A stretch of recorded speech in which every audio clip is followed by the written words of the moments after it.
উড়াল মেঘের ভেলায়। লেখনীতে ঝিলিক মল্লিক। পর্ব ১। নিজের স্যারের সাথে বিয়ে হওয়ার মতো জঘন্য কাজটা আমার সাথে হয়েছে। আমি কোনোভাবেই মেনে নিতে পারিনি বিষয়টা। আজও মেনে নিতে পারি না। আর কোনোদিন এটা মেনে নেওয়া আমার পক্ষে সম্ভবও হবে না। একদিন না একদিন তো আমি ঠিকই উনাকে ডিভোর্স দেব। শুধু সময়ের অপেক্ষা। উনি তোমার কলেজের স্যার ছিলেন? না, উনি আমার ট্রেনিং অফিসার ছিলেন। আমি যখন এয়ারফোর্সের জন্য ট্রেনিং নিয়েছিলাম, তখন থেকে উনাকে চিনি। বিয়ে কিভাবে হয়েছে, সেই ঘটনা আরেকদিন বলবো। তবে আমি আমার পরিবারের মানুষদের কখনোই ক্ষমা করব না। তারা জেনে শুনে অমন একজন গম্ভীর, রগচটা লোকের সাথে বিয়ে দিয়েছে আমার। তাদের জন্যই সবকিছু হয়েছে।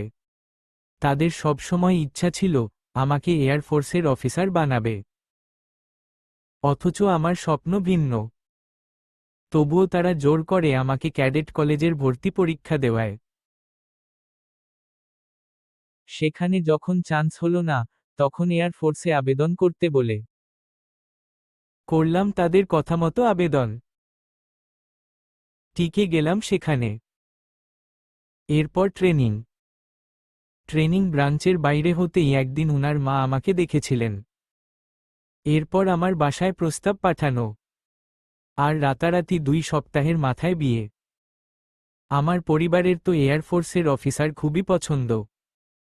ছেলের পেশা যখন তাই, তখন না করে কিভাবে? যাই হোক, বিয়েটা হুটহাট হয়ে গেল। এরপর তো আরও কত কিছু হলো আমার সাথে। সে এক বিশাল কাহিনী। আরেকদিন বলবো তোমাকে। রানিয়া উঠে দাঁড়িয়ে সাইড ব্যাগটা কাঁধে নিল। টেবিলে তখন ওর নতুন বান্ধবী মিশা বসে আছে। ফ্রেঞ্চ ফ্রাই খাচ্ছে মেয়েটা। মিশা উদ্বিগ্ন হয়ে রানিয়াকে বলল, আরও কিছুক্ষণ বসে যাও। মাত্র তো এলে। না মিশা, আজ সময় নেই। বাসায় মেহমান আসবেন সন্ধ্যায়। শ্বশুরবাড়ির লোকজন। বোঝই তো। মিশা রানিয়ার মুখের দিকে তাকিয়ে থেকে বড্ড বেজার গলায় বলল, তোমার জন্য আমার খুব খারাপ লাগে রানিয়া। এতটুকু মেয়ে তুমি। সবে বয়স ২১। এই বয়সে এটুকু একটা মেয়েকে বিয়ে করে নিতে হলো পরিবারের চাপে পড়ে। তার ওপর ট্রেনিংও ছেড়ে দিলে এসবের চক্করে। ও নিয়ে আমার দুঃখ নেই মিশা। বরং খুব খুশিই হয়েছি। আমার স্বপ্ন অন্য কিছু। এয়ারফোর্সে জব করার ইচ্ছা কখনোই ছিল না। সেই হিসেবে আমি ভীষণ খুশি। তা তোমার হাসবেন্ডের বয়স কত? ২৮-২৯ হবে। নাম কি তার? কোন সেক্টরে? Shah Ahmed Avian. Flight lieutenant of air defence and weapon control branch, Bangladesh air force, Sylhet. তার মানে তোমার হাজবেন্ড সিলেটে থাকছেন আর তুমি এখানে? হ্যাঁ। বিয়ের ৩ মাস পরেও তোমরা আলাদা থাকছ? কথা হয় না তোমাদের? তার phone number, Facebook ID, Insta ID, WhatsApp, সবই আছে আমার কাছে। আমার ফোন নাম্বারও তার কাছে আছে। কিন্তু আমাদের কখনো কথাবার্তা হয় না। আমরা আর ৫টা স্বাভাবিক স্বামী স্ত্রীর মতো হতে পারিনি। কথা বলতে বলতে রানিয়ার চোখের কোণে জল আসল। ও সেটা লুকিয়ে মুচকি হেসে মিশাকে বিদায় জানিয়ে ক্যাফে থেকে বেরিয়ে পড়ল। একটা রিকশা নিল ক্যাফের সামনে থেকে। আজ ঢাকা শহরে অন্য দিনের তুলনায় বড্ড বেশি যানজট। এই যানজট কাটিয়ে ওর আবার ৪:৩০টার মধ্যে বাসায় ফিরতে হবে। শ্বশুরবাড়ি ওর ঢাকাতেই। তবে এলাকা ভিন্ন। কয়েক কিলোমিটারের তফাত। রানিয়ার শ্বশুরবাড়িতে নাকি আজ তার খালা শাশুড়ি বেড়াতে এসেছেন চট্টগ্রাম থেকে। রানিয়াকে দেখতে চাইছেন তিনি। যেহেতু এখনও আয়োজন করে শ্বশুরবাড়িতে তোলা হয়নি রানিয়াকে, তাই ও বাপের বাড়িতেই থাকছে। আজ সেখানে আসবেন ওর শ্বশুরবাড়ির লোকজন। বাসায় ফিরে তাদের অ্যাপায়নের ব্যবস্থা করতে হবে তো। মাকে কাজে সাহায্য করতে হবে। বাসায় মানুষজন বলতে বাবা আর ছোট ভাইটা। মা একা সব কাজ করে উঠতে পারবেন না। রানিয়ার আজ সারাটা দিন বেশ ধকলের ওপরে গিয়েছে। তার ওপর সন্ধ্যায় আরেকটা ফাড়া গেল। শ্বশুরবাড়ির লোকজন তো আসার পর থেকে ওকে কাছছাড়া করতেই চাইছিল না। রানিয়ার শাশুড়ি মানুষটা বেশ ভালো। রানিয়া আপেল খেতে পছন্দ করে বলে ওর জন্য অন্যান্য উপঢৌকনের সাথে আপেলও মনে করে কতগুলো এনেছিলেন। তারা চলে যাওয়ার পরে নিজ ঘরে বসে এখন সেই আপেল খাচ্ছে রানিয়া। ওর মস্তিষ্কে এখন অনেক কিছু চলছে। রানিয়ার শাশুড়ি বলে গেছেন ওকে কিছুদিনের মধ্যেই ওই বাসায় বেড়াতে নিয়ে যাবেন। অথচ রানিয়া এদিকে ডিভোর্সের পরিকল্পনা করছে। কিন্তু ডিভোর্সটা দেওয়া যায় কিভাবে? কোনো উপায় খুঁজে পাচ্ছে না রানিয়া। যা করার ওই বাসায় যাওয়ার আগেই করতে হবে। স্বাভাবিকভাবে বললে কি আভিয়ান ডিভোর্সের বিষয়ে রাজি হয়ে যাবে? লোকটা সম্পর্কে যতটুকু ধারণা আছে তাতে রানিয়ার মনে হচ্ছে না ডিভোর্স মেনে নেবে সে। তার আবার রেপুটেশন নিয়ে চিন্তা অনেক। ডিভোর্সি তকমা নিশ্চয়ই পেতে চাইবে না। এ কারণে হলেও রানিয়াকে ছাড়বে না লোকটা। না হলে সম্পর্কের কোনো সুরাহা না হওয়ার কারণে এতদিনে তো ছেড়েই দিত। রানিয়া আপেল খেতে খেতে অনেকক্ষণ ভাবল। ভাবতে ভাবতে হঠাৎ ওর মাথায় একটা দারুণ বুদ্ধি আসল। চট করে লাফিয়ে উঠল ও। দ্রুত আলমারি খুলে ছোট একটা বক্স হতে সিম বের করল। রানিয়া সিমটা ফোনে ঢুকিয়ে আভিয়ানের নাম্বার ডায়াল করল। এই প্রথম বৈবাহিক জীবন শুরু হওয়ার পরে এই প্রথম লেফটেন্যান্ট সাহেবকে কল দিচ্ছে রানিয়া। রিং হলো দুবার। রিং হয়ে কল কেটে গেল। কি ব্যাপার? অপরিচিত নাম্বার দেখে কি কল রিসিভ করছে না? ভারী মুশকিল তো। রানিয়া একরাশ আশাভরসা নিয়ে তৃতীয়বার কল দিল। এবার কল রিসিভ হলো। ও অপ্রস্তুত হয়ে ফোন কানে ধরতেই ওপাশ থেকে একটি গম্ভীর কণ্ঠস্বর হ্যালো বলে উঠল। এই গাঢ় গম্ভীর কণ্ঠস্বর শুনে রানিয়া আরও বেশি ঘাবড়ে গেল। এতটা ঘাবড়ে যেত ও ট্রেনিং সেন্টারে, যখন আভিয়ান স্যার ট্রেনিং করাত। লোকটার ভয়ে সবসময় তটস্থ হয়ে থাকতে হতো। আভিয়ান স্যার হলেন অতিরিক্ত ডিসেন্ট আর স্ট্রিক্ট লোক। আভিয়ানের সাথে কথা বলতেও ভয় লাগত সবার। না পারতে কেউ একটা টুশব্দও করত না। সেই লোকের সাথে কিনা রানিয়া আজ অপরিচিতের ন্যায় একটা জটিল বিষয় নিয়ে কথা বলতে যাচ্ছে। রানিয়া নিজেকে সামলে শান্ত করে রুমালটা আরও ভালো করে মুখে চাপা দিয়ে বলল, hello, flight lieutenant Shah Ahmed Avian বলছেন? Yes. Who are you? Rania মাহমুদাকে চিনেন নিশ্চয়ই। আপনার ওয়াইফ তাই না? Yes. But who are you? And why are you talking to me about her? কে হন আপনি তার? আমার পার্সোনাল ফোন নাম্বারই বা কোথা থেকে পেলেন? শেষোক্ত কথাটা একটু কঠিন শোনাল। ফোনের ওপাশের ব্যক্তিটি কি রেগে গেছে? ঠিক বোঝা যাচ্ছে না। কণ্ঠস্বর কেমন জানি। রানিয়ার কণ্ঠস্বর কেঁপে উঠল। নিজেকে সামলে নিয়ে স্থির হয়ে ও গলার স্বর আবারও ভিন্নরকম করে জবাব দিল, আপনি আমাকে চিনবেন না মিস্টার। তবে ধরে নিন আমি আপনার একজন শুভাকাঙ্ক্ষী। আপনাকে কল দেওয়ার কারণ আছে। অ্যাকচুয়ালি একটা জরুরি বিষয়ে কথা বলার ছিল। কি কথা? ফোন কলের মধ্যেও রানিয়া বুঝতে পারছে ফোনের ওপাশের ব্যক্তি তার সেই বিখ্যাত ভ্রু কুঁচকানো প্রতিক্রিয়ার সহিত প্রশ্নটা করেছে। রানিয়া রুমালটা আরও শক্ত করে চেপে ধরে রেখে জবাব দিল, আপনার ওয়াইফ রানিয়া, সে যে আপনার অনুপস্থিতিতে অন্য একটা ছেলে নিয়ে ঢাকা শহরে ঘুরে ফিরে বেড়াচ্ছে, সে সম্পর্কে কোনো ধারণা আছে আপনার? আরে, আপনার ওয়াইফ তো আপনাকে ভালোবাসে না। অন্য আরেকটা ছেলেকে ভালোবাসে। প্রমাণ? রানিয়া আভিয়ানের নিকট হতে আরও বেশি প্রতিক্রিয়া আশা করেছিল এই মা বিস্ফোরণের পরে। কিন্তু নিজের কথার বিপরীতে এমন স্বাভাবিক প্রশ্ন পেয়ে আশ্চর্য হল ও। লোকটা এখনও এতটা শান্ত আছে কিভাবে? তাও এমন সেন্সিটিভ কথা শোনার পরেও। রানিয়া কাপা স্বরে জবাব দিল, প্রমাণ। প্রমাণ সে তো আছেই। অবশ্যই আছে। একদম পাকাপোক্ত প্রমাণ। রানিয়া মাহমুদা। জি। আভিয়ানের রূঢ় কণ্ঠস্বরে নিজের নামটা শোনামাত্র চমকে উঠল রানিয়া। ভয় পেয়ে শুকনো ঢোক গিলল একটা। ওকে আরও ভয় পাইয়ে দিয়ে ওপাশ থেকে ফ্লাইট লেফটেন্যান্ট শাহ আহমেদ আভিয়ান কর্কশ স্বরে বলে উঠল, ইয়ার কি হচ্ছে?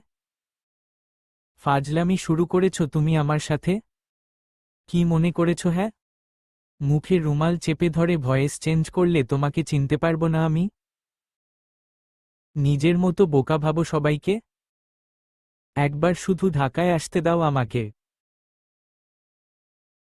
এসে তোমার এসব ইয়ার্কি ছুটিয়ে দেব। আমাকে এখনো চিনতে পারোনি তুমি? ফোন রাখো ইডিয়ট। রানিয়া একটা কাণ্ড ঘটিয়ে একেবারে শান্ত হয়ে যায়নি। এমন মেয়েও নয়।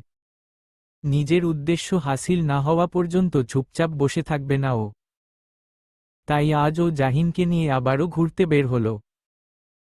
এমনিতে জাহিনের সাথে খুব একটা ঘোরাঘুরি কখনো হয় না। জাহিন আগে শত বলে কয়ে ওকে ঘুরতে সাথে নিয়ে যেতে পারিনি। সেই রানিয়া আজ দুদিন স্বেচ্ছায় ঘোরার ইচ্ছা প্রকাশ করেছে। জাহিনকে ঠেলে ইমোশনাল ব্ল্যাকমেইল করে আজ ঘুরতে এসেছে ওর সাথে। পার্কে একটা বেঞ্চিতে বসেছিল রানিয়া। জাহিনকে পাঠিয়েছিল আইসক্রিম আনতে। জাহিন আইসক্রিম নিয়ে আসার পরে রানিয়া সেটা ক্যারে নিল। জাহিন ওর মাথায় একটা চাটটি মেরে বলল, তোর জন্যই তো আনছি। দিচ্ছিলাম তো। ক্যারে নেওয়ার কি হয়েছে শাকচুন্নি? পড়ে যেত যদি? নষ্ট হয়ে গেলে? ভাই আর বলিস না। নষ্ট? আর আইসক্রিম? ওতে কিছুই হতো না। আমার জীবনটাই তো নষ্ট হয়ে গেল রে বন্ধু। কথাটা বলেই রানিয়া আফসোস এবং বিলাপ শুরু করল। জাহিন নিজের আইসক্রিমে কামড় বসাতে বসাতে বলল, ওরে আমার মা, এবার একটু থামো। দয়া করে আর কানের কাছে ঘ্যানঘ্যান করিস না। তোর বিয়ের পরে তোর মুখ থেকে এতবার জীবন নষ্টের কাহিনী শুনতে শুনতে আমার নিজের জীবনটাই ধ্বংস হয়ে গেল। চুপ কর রে আমার মা। চোপ হালা। আমার জীবনের করুণ কাহিনী শোনার মতো কেউ নেই। শুধু তুই আছোস। এখন তুইও যদি পল্টি মারিস তাহলে মাথা ফাটাবো কিন্তু। রানিয়া জাহিনের দিকে তেড়ে আসতে গিয়েও বেচারার অসহায় মুখখানা দেখে আবারও শান্ত হয়ে বসল। তারপর হঠাৎ চুপচাপ হয়ে বলল, কি করা যায় দোস্ত? বল তো। কোনো সলিউশন দে। ওই ব্যাটা তো আমার জীবন জাহান্নাম করে দিচ্ছে। জাহিন কৌতূহলী হয়ে প্রশ্ন করল, একটা কথা বুঝি না দোস্ত। তোরা তো একসাথে থাকিসই না। তাহলে আভিয়ান স্যার তোর জীবন জাহান্নাম করল কিভাবে? এটাই তো সমস্যা।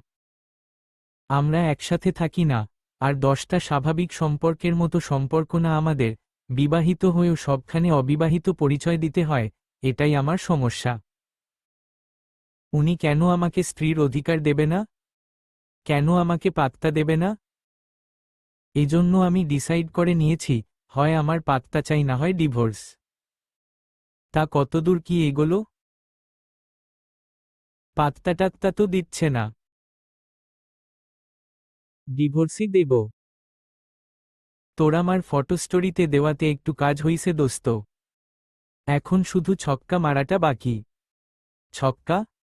কিসের ছক্কা? আয় তোর কানে কানে বলি। আশেপাশের মানুষ শুনলে আবার কি নাকি ভাববে।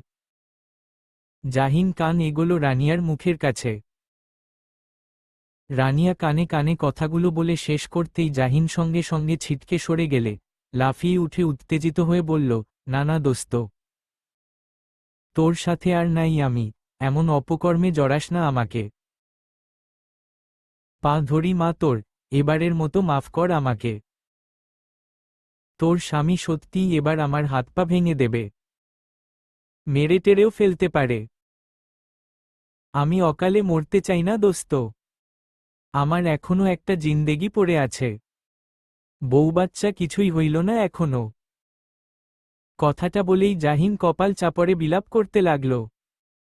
রানিয়া ওর পিঠের মাঝ বরাবর জোরে একটা থাবড়া বসিয়ে দিয়ে বলল, তুই আমার জন্য এটুকু করতে পারবি না? গেলে তো শুধু তোর হাত পাই যাবে, জান তো আর যাবে না। তুই না আমাকে প্রাণের বন্ধু বলিস, এই প্রাণের বন্ধুর জন্য এটুকু করলে কি পাপ হবে বল? রানিয়া খুব অসহায়ভাবে কথাগুলো বলতে লাগল। শুরু হয়ে গেল ওর ইমোশনাল ব্ল্যাকমেইল। এমন ইমোশনাল কথাবার্তা শুনলে স্বয়ং বনের রাজা সিংহও কান্না করে দেবে। সেখানে জাহিনের মতো বলদ তো মুহূর্তের মধ্যে টলে গেল। ও বলল, আচ্ছা দোস্ত, তুই যা বলবি তাই হবে। কথা বলে জনে উঠে দাঁড়াল। সন্ধ্যা হয়ে আসছে, বাসায় ফিরতে হবে। ফেরার জন্য পা বাড়ানোর আগে জনে একসাথে একটা ফটো তুলল। সাধারণ ফটো নয়, একটু গভীরভাবে দেখানোর জন্য রানিয়া জাহিনকে ইনস্ট্রাকশন দিয়ে নিজের কাঁধে জাহিনের হাতটা আলতোভাবে রাখল, এমনভাবে রাখল যাতে স্পর্শ না হয়, আবার ফটোতে দেখলে মনে হয় শক্ত করে চেপে ধরা। রানিয়াও জাহিনের অপর হাত আলতোভাবে ধরে জন জানার দিকে তাকিয়ে থেকে প্রেমিক প্রেমিকার মতো একটা ফটো তুলে ফেলল। মুখে একরাশ চমৎকার হাসি, চোখের ভাষায় যেন মনে হয় জনম জনমের প্রেম আছে ওই চার জোড়া চোখের একে অপরের প্রতি। এই ফটো যে কেউ দেখলে এমন কথা বলতে বাধ্য। সন্ধ্যায় বাসায় আসার ঘণ্টা দুয়েক পরে একটু ঘুমিয়েছিল রানিয়া। ভীষণ ক্লান্ত ছিল ও। বিশ্রাম নেওয়ার জন্য বিছানায় শরীর এলিয়ে দিতেই চোখে ঘুম নামল। কখন যে ঘুমিয়ে পড়েছিল সেই খেয়াল নেই ওর। তবে ঘুম ভাঙল ওর আম্মার ডাকে। রানিয়া রুমের লাইট নিভিয়ে দিয়ে ঘুমিয়েছিল। ওর আম্মা এসে ডাকতেই হঠাৎ ডাকে ধরফর করে উঠে বসে দেখল ওর আম্মা সামনে খুন্তি হাতে নিয়ে দাঁড়িয়ে আছে। আম্মা প্রায় সময় ওর রুমে এসে ওকে ঘুম থেকে ডেকে তোলেন, কিন্তু এভাবে কখনো খুন্তি ধরে তো দাঁড়িয়ে থাকেন না। তাই একটু অদ্ভুত ঠেকল ওর। হতভম্ব এবং কৌতূহল মিশ্রিত চাহনিতে মায়ের দিকে তাকাল। রানিয়ার আম্মা নাজমা পারভিন খুন্তি হাতে খাড়া করে নিয়েই বিছানায় রানিয়ার পায়ের কাছে বসলেন। রানিয়ার মা সহজে রাগঢাক করেন না। সেখানে আজ মায়ের কিছুটা রাগী এবং গম্ভীর মুখশ্রী দেখে আতঙ্কিত হল ও। ভ্রু কুঁচকে তাকিয়ে থেকে জিজ্ঞাসা করল, কি হয়েছে আম্মা? এত রাতে কি রান্না করছো? আমার মাথা মাথা রান্না করব? তোমার যন্ত্রণায় তো মাথা ব্যথা বেড়ে যাচ্ছে, সেটা কমাতে হবে না? কি হয়েছে আম্মা? রানিয়া আমতা আমতা করল। নাজমা পারভিন খুন্তি নাড়িয়ে কটমট চাহনিতে তাকিয়ে থেকে বলল, আমাদেরই দোষ। বেশি লাই দিয়ে ফেলেছি তোমাকে। এই লাই দেওয়ার জন্য তুমি তো ভুলেই গেছো যে তুমি একজন বিবাহিত মেয়ে। তোমার এখন একটু রয়েসয়ে চলা উচিত। বাইরে এত ছেলেবন্ধুদের সাথে আড্ডা কিসের এখন? আমার কাছে ফোন করে নালিশ করা হবে কেন? কে করেছে নালিশ? তোমার স্বামী, আমার মেয়ে জামাই। ওরকম সহজ সরল জামাইটা আমার না, তার না পেরে আমাকে কল করে নালিশ করতে হলো তোমার ব্যাপারে। বোঝো তুমি কতটা সীমা পেরিয়ে গেছ। রানিয়ার স্বয়ংক্রিয়ভাবে ভ্রু কুঁচকে গেল।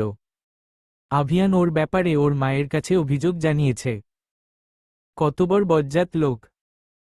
রানিয়া মুখে কিছু বলল না। এরই মধ্যে ওর আম্মা বলে উঠলেন, আজ থেকে তোমার ঘরের বাইরে পা ছোঁয়ানো বন্ধ। রানিয়া এবার আর চুপ থাকতে পারল না। উদ্বিগ্ন হয়ে বলল, ঘরের বাইরে পা বেরোনো বন্ধ কেন আম্মা? কি বলছো এসব? কে জারি করেছে এই কারফিউ? আভিয়ান দিয়েছে। আভিয়ান দিয়েছে মানে? উনি কেন দিবেন? আমি কি উনার কথা মতো চলব নাকি? চলতে হবে। নাজমা পারভীন উঠে দরজার দিকে গেলেন। রানিয়া পেছনে থেকে প্রশ্ন ছুড়ল, কেন চলতে হবে উনার কথায়? কারণ ও তোমার স্বামী। মায়ের জবাবটা শোনামাত্রই রানিয়া বিড়বিড় করল, বালের স্বামী আমার। মানি না উনাকে স্বামী। রানিয়ার কথা কেউ শুনল না। আজ থেকে ঘরের বাইরে বেরোনো বন্ধ। সব হয়েছে ওই লোকের জন্য। লোকটা যে এত শেয়ানা, তা কি রানিয়া বুঝতে পেরেছিল? রাগে জেদে দুঃখে কান্না পাচ্ছে ওর। নিজের মাথার চুল ছিঁড়তে মন চাইছে। তবে মন চাইলেও সেটা করল না ও। নিজেকে বড্ড বেশি ভালোবাসে। এক স্বৈরাচারীর জন্য নিজের ক্ষতি করবে না ও।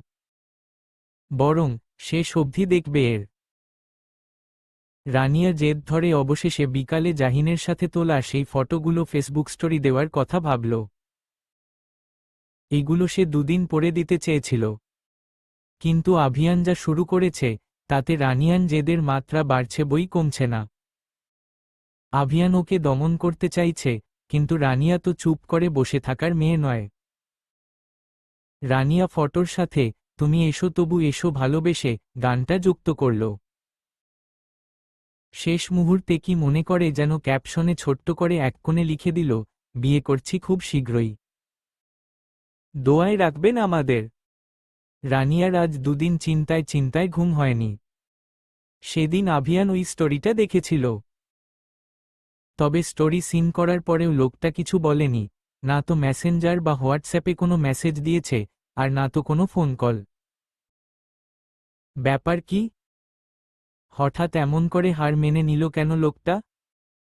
তার মানে কি সত্যিই এবার ডিভোর্সটা দিয়ে দেবে? আভিয়ান বোধহয় ওই স্টোরির কথাগুলো সত্যি ধরে নিয়েছে। এজন্য চুপচাপ আছে। রানিয়া কি এখন কল দিয়ে ডিভোর্সের কথা বলবে? না, এখন বরং চুপ থাকুক। আভিয়ান নিজেই দুয়েক দিনের মধ্যে ওকে কল টেক্সট দিয়ে ডিভোর্সের কথা বলবে, এতটুকু শতভাগ নিশ্চিত। তাই দুশ্চিন্তার কোনো কারণ নেই।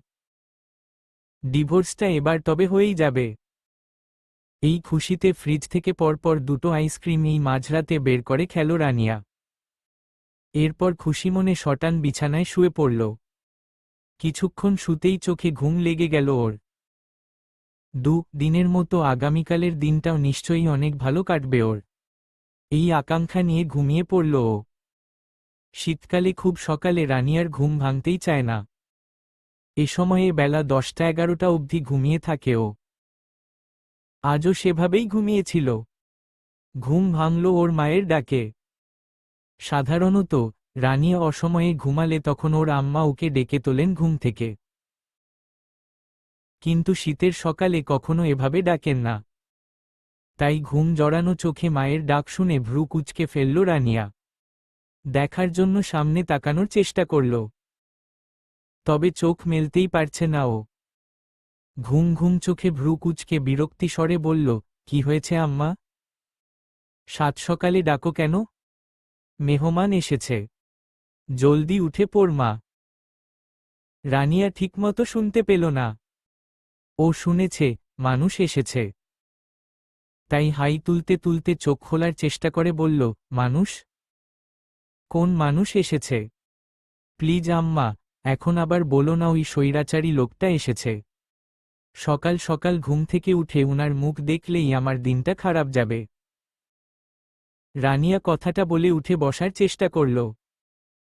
তবে ঘুম ওকে এতটাই কাবু করে রেখেছে যে শোয়া থেকে উঠে বসতেও আলসেমি লাগল ও। রানিয়া মাহমুদা। রানিয়া বিছানার অপর পাশে উল্টে পাল্টে ঘুমানোর জন্য গড়াগড়ি খাচ্ছিল। তখনই খুব কাছ থেকে একটা কণ্ঠস্বর শোনা গেল। একটা পুরুষালী তীক্ষ্ণ গম্ভীর কণ্ঠস্বর। কণ্ঠস্বরটা রানিয়ানের কানে না বিঁধে সোজা বুকে গিয়ে বিঁধল। কোথায় ঘুম, কোথায় আলসেমি? সব যেন অদৃশ্যে গিয়ে পালাল। রানিয়া স্তব্ধ, হতভম্ব এবং একই সাথে আতঙ্কিত হল। খুব পরিচিত কণ্ঠস্বর। ট্রেনিং সেন্টারে এই কণ্ঠস্বর এবং এর মালিককে ভীষণ ভয় পেত ওরা। সর্বক্ষণ আতঙ্কিত থাকত। সেই কণ্ঠস্বর আজ ওর কাছে, খুব কাছে। রানিয়া ভাবল, ও ভুল শুনছে। মনকে বুঝো দিতে ওভাবে শুয়ে থেকেই সামনে থাকা অস্পষ্ট ব্যক্তিকে প্রশ্ন করল, কে আপনি? আমি আহমেদ আভিয়ান। সামনে থেকে একদম শান্ত, ধীরস্থির জবাবটা আসল। রানিয়া চমকে উঠে চোখ খুলে তাকালো এবার উক্ত নামটা শুনে। তখনই ওকে আরও চমকে দিয়ে গম্ভীর কণ্ঠস্বরটা বলে উঠল, ঘুমালে এমন অশালীনভাবে ঘুমাবে না। ঘুমানোরও একটা শালীনতা আছে রানিয়া। দুপুর 12টা। আভিয়ান ফ্রেশ হতে গিয়েছে। তাও আবার কিনা রানিয়ার ওয়াশরুমে। রানিয়া রুমের মধ্যে পায়চারি করছে। ওদিকে ওয়াশরুমের ভেতর হতে শাওয়ারের শব্দ ভেসে আসছে। রানিয়া বারবার ওদিকে তাকিয়ে গজগজ করতে। গজরাতে গজরাতে ও বিরক্তি স্বরে বিড়বিড় করল, এসেই আমার ওয়াশরুম দখল করা হয়ে গেছে। উড়ে এসে জুড়ে বসেছে লোকটা। এমন একটা ভাব করছে যেন এটা তার শ্বশুরবাড়ি। হুহ। কথাটা বিড়বিড় করতেই জিভ কাটল রানিয়া। তারপর বলল, ও হ্যাঁ, ব্যাটার তো শ্বশুরবাড়ি এটা। ব্যাটার ঘাড়ে ব্যাডিং ব্যাগ দেখেছি। তার মানে চট্টগ্রাম থেকে ঢাকায় আসার পর সোজা এখানে চলে এসেছে। নিজ বাসায়ও যায়নি। কথা হচ্ছে, ব্যাটাকে তাড়ানো যায় কিভাবে? কথাটা ভাবতে ভাবতেই মিশা আর জাহিনের কথা মনে পড়ল রানিয়ার। সঙ্গে সঙ্গে ফোন নিয়ে মিশাকে কল করল। কিন্তু মেয়েটাকে তৎক্ষণাৎ কলে পাওয়া গেল না। ব্যস্ত বলছে। নিশ্চয়ই নিজের হবু স্বামীর সাথে কথা বলছে ফোনে। মিশাকে ব্যস্ত পেয়ে জাহিনকে কল করল রানিয়া। একবার রিং বাজতেই জাহিন কল রিসিভ করল। রানিয়া ফোন কানে তুলে চাপা স্বরে বলল, দোস্ত, আমার তো সর্বনাশ হয়ে গেল রে। কিসের আবার সর্বনাশ হলো তোর? ফোনের ওপাশ থেকে জাহিনের চাপা কণ্ঠস্বর শোনা গেল। রানিয়া গলার স্বর আরও কিছুটা নামিয়ে এনে ফিসফিস করে জবাব দিল, ওই ব্যাটা আভিয়ান এখানে চলে এসেছে, আমাদের বাসায়। এসে আমার রুম, বিছানা, ওয়াশরুম সব দখল করে নিয়েছে। আমাকে এখনো পর্যন্ত কিছু বলেনি। কিন্তু ভাবসাব ভালো মনে হচ্ছে না দোস্ত। কোনো কথা বলেনি আমার সাথে। কেমন যেন গম্ভীর হয়ে আছে। ঝড়ের পূর্বাভাস বুঝলি? যখন তখন ধরে কানের নিচে দুটো বসিয়ে দিতে পারে। কি করব দোস্ত বলতো? এই লোককে তাড়ানো যায় কিভাবে? দাঁড়া ভাবতেছি। কথাটা বলে জাহিন ফোনের ওপাশে চুপচাপ 2 মিনিট নীরব থাকল। এরপর ফট করে লাফিয়ে বলল, পাইছি রে দোস্ত। জ্বালাতে হবে। আগুন জ্বালাতে হবে? ওনার গায়ে? যদি কেস খেয়ে যাই? আরে আগুন জ্বালাতে হবে না গাধি। দুলাব্রোকে জ্বালাতে হবে। জ্বালিয়ে পুড়িয়ে অতিষ্ঠ করে ফেলতে হবে। যাতে উনি নিজে থেকেই তোকে মুক্তি দেন। কিন্তু কিভাবে জ্বালাবো? সবভাবে, প্রতিটা মুহূর্তে। কথাটা বলে একটু থামে জাহিন। তারপর আবার জিজ্ঞাসা করে, দুলাব্রো এখন কোথায় আছে? ওয়াশরুমে। আধা ঘন্টা হয়ে গেল ভাই। পুরুষ মানুষের কি এত সময় লাগে গোসল করতে? আমার তো 1.5 ঘন্টা লাগে দোস্ত। জাহিন কথাটা বিড়বিড় করল। তবে সেটা রানিয়া ঠিকমতো শুনতে পেল না। জাহিন বলল, এখন আমি যা যা বলি তাই কর। দেখবি, দুলাব্রো আজই তোকে ছাড়ছে। জাহিন রানিয়াকে কতগুলো পরামর্শ দিল। রানিয়া মনোযোগ সহকারে সব কথা শুনল। আভিয়ানের সাধারণত ওয়াশরুমে এত সময় লাগে না, তবে সারারাত দীর্ঘ জার্নির পর ক্লান্ত শরীরে এসে এমন একটা দীর্ঘ সময়ের ফ্রেশনেস ভীষণ দরকার ছিল ওর। না হলে ক্লান্তি কাটত না সহজে। ঠিকমতো ঘুমিয়েও নয়। তাছাড়াও, আভিয়ান অপরিষ্কার, অপরিচ্ছন্ন পরিবেশ বা অন্য কোনো কিছু একদম পছন্দ করে না। শাওয়ারের নিচে একটানা ভিজছিল ও।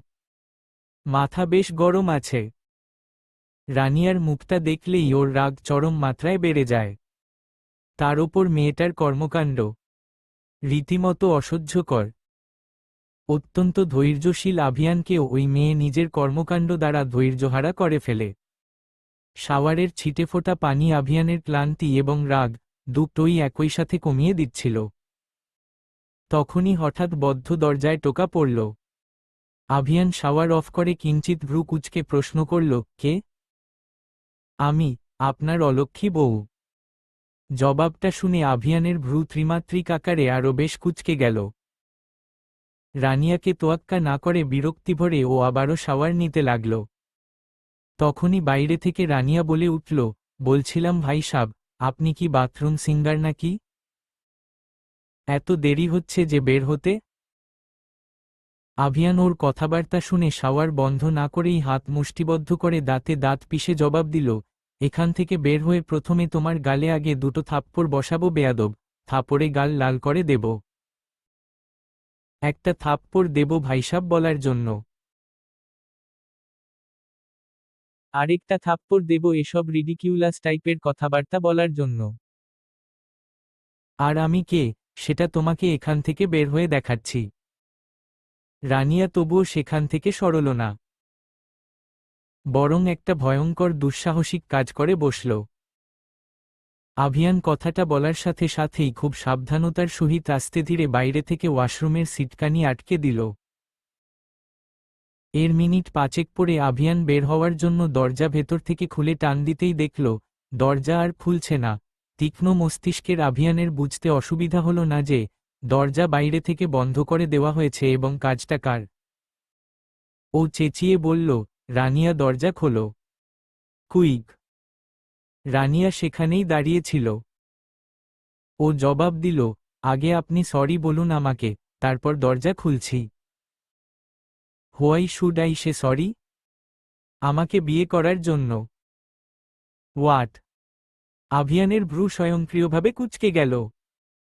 রানিয়া ক্রুর হেসে বাইরে থেকে জবাব দিল, হোয়াট না সরি, সরি বলুন আভিয়ান।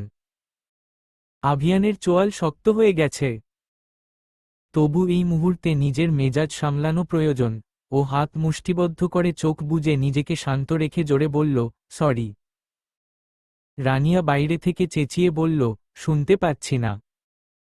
আবার বলুন। সরি।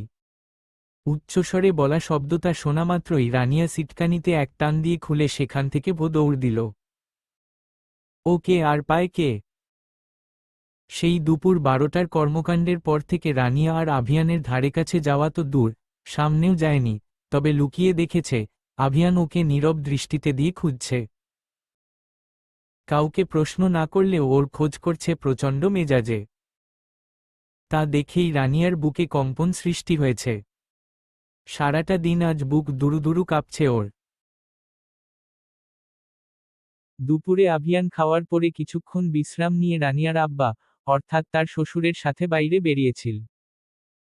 সেই ফাঁকে রানিয়া দুপুরের খাবার খেয়ে নিয়েছে। এখন রাতের বেলা। আভিয়ান নাকি আগামীকাল বিকালে চট্টগ্রামে ফিরে যাবে। এখানে এসেছেই মূলত রানিয়ার সাথে দেখা করতে।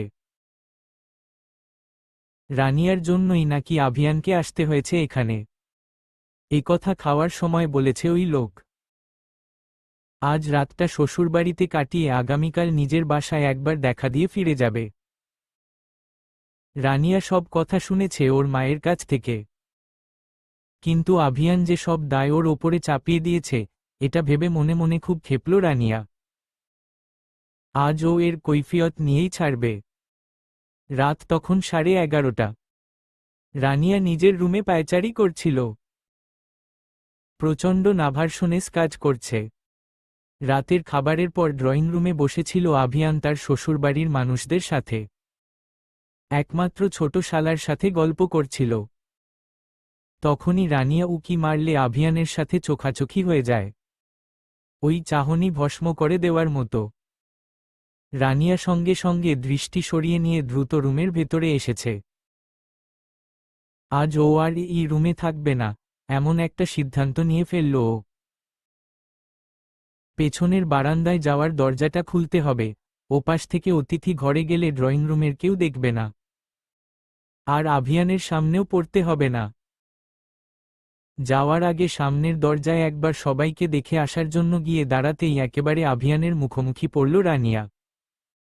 ঘটনার আকস্মিকতায় এক হাত পিছু হটল ও। বাইরে তাকিয়ে দেখল, ওর বাবা মা আর ছোট ভাই সবাই ঘুমাতে চলে গেছে। সব রুমের দরজা বন্ধ। ড্রয়িং রুমেরও লাইট নিভে গেল। বাড়ি প্রায় অন্ধকার হয়ে আসল। রানিয়া তা দেখে আঁতকে উঠল। আবারও সামনে তাকিয়ে দেখল, আভিয়ান ওর দিকে তীক্ষ্ণ দৃষ্টিতে তাকিয়ে আছে। মুখের হাবভাব ভালো ঠেকেছে না রানিয়ার। লোকটা রেগে আছে নাকি? কথাটা ভেবে পরমুহূর্তে আভিয়ানের চোখের দিকে তাকাতেই বুক কেঁপে উঠল রানিয়ার। ষষ্ঠ ইন্দ্রিয় সতর্ক করল ওকে। এখনই পালাতে হবে, এই মুহূর্তে। নচেত আজ ওর রক্ষে নেই। রানিয়া পিছু সরতে সরতে দৌড় দিল পেছনে দিকে ঘুরে। তবে খুব একটা সুবিধা করতে পারল না। হাতে টান পড়ল ওর। আভিয়ান ওকে সামনে টেনে এনে ঘরের দরজা আটকে দিল। রানিয়ার দমবন্ধ হওয়ার উপক্রম। ও পিছু সরার চেষ্টা করতেই পা পিছলে পড়ে যেতে গেল। সঙ্গে সঙ্গে আভিয়ান ধরে বসল ওকে, রানিয়ার পিঠ আর কোমরে হাত রেখে সামলে নিল। রানিয়া একবার আভিয়ানের হাত, আরেকবার ওর চোখের দিকে তাকাল।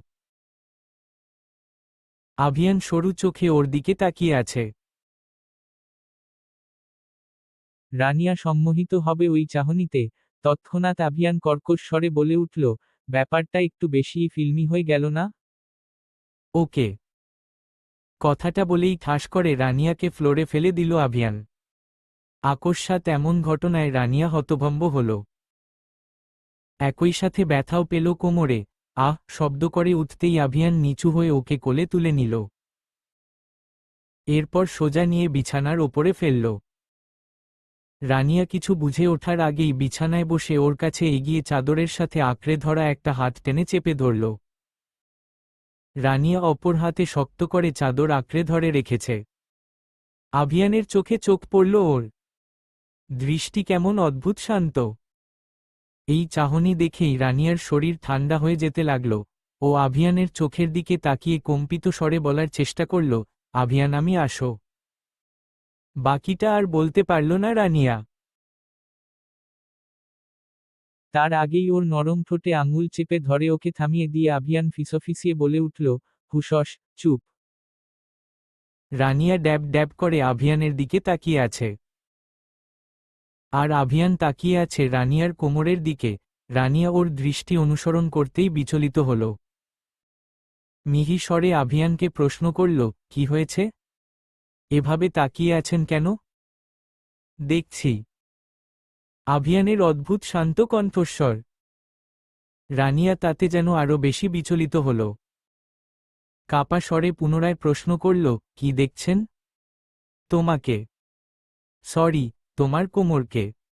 আভিয়ান কথাটা বলে নিজেই নিজের প্রতি বিরক্ত হল। মনে মনে বলল, শীত। কি হচ্ছে আমার? এই মেয়ের জন্য কিনা? আভিয়ান নিজেকে সামলে নিয়ে আবারও বলল, কোমরে কতটা ব্যথা পেয়েছ? কেন? বেশি ব্যথা পেলে প্রবলেম হবে ফিউচারে। এখনই মলম লাগানো প্রয়োজন। ব্যথা দিয়ে আবার মলম লাগানো হচ্ছে। ব্যাটা বজ্জাত। জুতা মেরে গরু দান করছে। রানিয়া বিড়বিড় করলেও আভিয়ান শুনতে পেল কথাগুলো।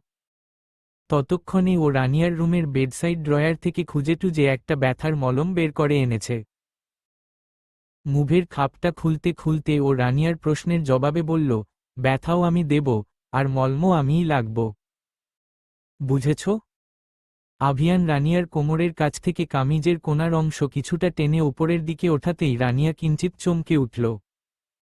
দ্রুত আভিয়ানের হাত চেপে ধরে ওকে বাধা দিয়ে বলল, এ কি? কি করছেন? লজ্জাশরম কি একটুও নেই আপনার? নিজের বিয়ে করা বউয়ের সাথে আবার কিসের লজ্জা? জবাবটা দিয়ে রানিয়ার চেপে ধরে রাখা হাতটা টেনে সরিয়ে দিয়ে জোরপূর্বক ওর কোমরের কাছ থেকে কামিজ সরিয়ে কিছুটা মলম বের করে হাতে নিয়ে আভিয়ান উদ্বিগ্ন স্বরে প্রশ্ন করল, কোথায় ব্যথা পেয়েছ? এই এখানে। রানিয়া দেখিয়ে দিতেই আভিয়ান সেখানে মলম মালিশ করে দিতে লাগল। এতটাই কোমলভাবে মালিশ করতে লাগল যে রানিয়ার সংবেদনশীল ত্বক মারাত্মক শিউরে উঠল। ও কম্পমান স্বরে বলল, আভিয়ান। হ্যাঁ বলো। প্লিজ তাকাবেন না। তাকাবো না মানে? তাকাবেন না মানে তাকাবেন না, প্লিজ আভিয়ান, ভদ্রসভ্য স্বামী আমার, প্লিজ তাকিয়েন না। এই মেয়ের উদ্ভট কথাবার্তা শুনলে রীতিমতো বিরক্ত লাগে আভিয়ানের। একই সাথে রাগও ওঠে প্রচণ্ড। তবে আপাতত সেই রাগকে দমন করে রেখে আভিয়ান ওর কোমরে মালিশ করে দিতে দিতে বলল, আমি না তাকালে কে তাকাবে? বাইরের ছেলে পেলে? হু? মানে না। ওই ছেলেটার নাম কি যেন? জাহিন, তাই না? জাহিন সর্দার, জাহাঙ্গীরনগরের অনার্স প্রথম বর্ষের স্টুডেন্ট। চট্টগ্রাম ফেরার আগে দেখে যাব ওকে। আভিয়ানের কথা শুনে আঁতকে উঠল রানিয়া, নড়েচড়ে জোর গলায় বলল, দেখে যাবেন মানে? কি দেখে যাবেন? ওর চেহারা খারাপ। শুধু খারাপ না, খুব খারাপ। ওকে দেখতে হবে না। দেখলে মুড খারাপ হয়ে যাবে আপনার। Shut up. চুপচাপ শুয়ে থাকো। নড়াচড়া করো না। রানিয়া আভিয়ানের কথা শুনল না। চুপচাপ শুয়েও থাকল না ও, বরং উঠে বসে হঠাৎই আভিয়ানকে হতভম্ব করে দিয়ে ওর শার্টের কলার চেপে ধরে বলল, হঠাৎ এত দরদ দেখাচ্ছেন কেন? কারণ কি এসবের? স্বামী স্বামী ভাব নিচ্ছেন কেন? শার্টের কলার থেকে হাত সরাও। রানিয়া ঠোঁট চেপে আভিয়ানের চোখের দিকে তাকাতেই ভয় পেল, তবে সেই ভয়টা সামনাসামনি প্রকাশ করল না। উল্টো আরও শক্ত করে শার্টের কলার চেপে ধরে বলল, আপনি সবাইকে কেন বলেছেন আপনি আমার জন্য এখানে এসেছেন? এটা তো সম্পূর্ণ মিথ্যা কথা। কোনো মিথ্যা নয়। আমি মিথ্যা কথা বলি না, আর বলা পছন্দও করি না। তাহলে? রানিয়া বোকার মতো প্রশ্ন করল। আভিয়ান রানিয়ার হাতের বাহু চেপে ধরে শান্ত স্বরে জবাব দিল, তোমার জন্যই তো এসেছি আমি, তুমি আসতে বাধ্য করেছ আমাকে। আমাকে ডিস্টার্ব করে খুব শান্তিতে ছিলে, তাই না? আমার জীবনটা অশান্ত করে নিজে শান্তিতে থাকতে চাচ্ছ? হ্যাঁ? থাকতে পারবে না রানিয়া। আমাকে অশান্ত করে কেউ শান্তিতে থাকতে পারে না। আমি কখন, কিভাবে আপনাকে অশান্ত করলাম? আভিয়ান স্পষ্ট প্রশ্নটা শুনেও কোনো জবাব দিল না। এই নীরবতায় রানিয়ার জেদ আরও বেড়ে দ্বিগুণ হল। ও আভিয়ানের কলার ঝাঁকাতে ঝাঁকাতে বলল, জবাব দিচ্ছেন না কেন? আমি কেন আপনার অশান্তির কারণ হব? কে আমি? কেউ না তো, তাই না? হঠাৎ এতদিন পরে আজ আসলেন কেন আমার কাছে? এখন ডিভোর্সের কথা বলায় আপনার যে একটা বউ আছে, সে কথা মনে পড়েছে, তাই না? ওকে। আপনি আমাকে ডিভোর্স দিবেন? আজই, এখনই? ডিভোর্স না দিয়ে চট্টগ্রামে ফিরতে পারবেন না আপনি। আভিয়ান যথেষ্ট শান্ত থাকার চেষ্টা করল। নিজের রাগটা উচ্চমাত্রায় উঠতে দিতে চাইল না ও। চাইল না এখন কোনো অঘটন ঘটুক। তবু রানিয়া ওকে রাগিয়ে দিল এবার।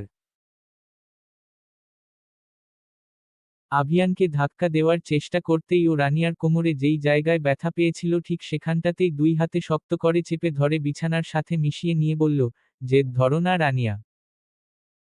ইউ নো দ্যাট, তোমার চাইতেও বেশি জেদ আমার। হ্যাঁ হ্যাঁ জানি। আপনার জেদ অনেক বেশি। কোনো মানুষের এত জেদ হতে পারে না, অমানুষদের হয়। আপনি অমানুষ। তাই আপনার সীমা ছাড়া জেদ।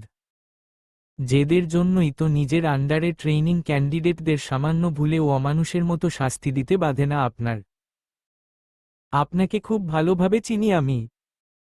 চেনো যখন আরও চিনে নাও। আভিয়ান নিজের নিচের ঠোঁট কামড়ে ধরে রানিয়াকে আরও শক্ত করে চেপে ধরল। ওর পিঠে বলিষ্ঠ হাতজোড়া রাখল। রানিয়া ব্যথা পেল। সেদিকে খেয়াল নেই আভিয়ানের। রানিয়ার মাথায়ও ভূত চেপেছে এখন। সন্ধ্যায় আভিয়ানের তার মা বাবাকে বলা কথাগুলো মনে পড়েই জেদ উঠছে ওর। ও আভিয়ানের হাতের কবজির কাছটায় খামচে ধরে রেখে বলল, আমি কোনো কথা শুনতে চাই না, আমাকে ডিভোর্স দিন।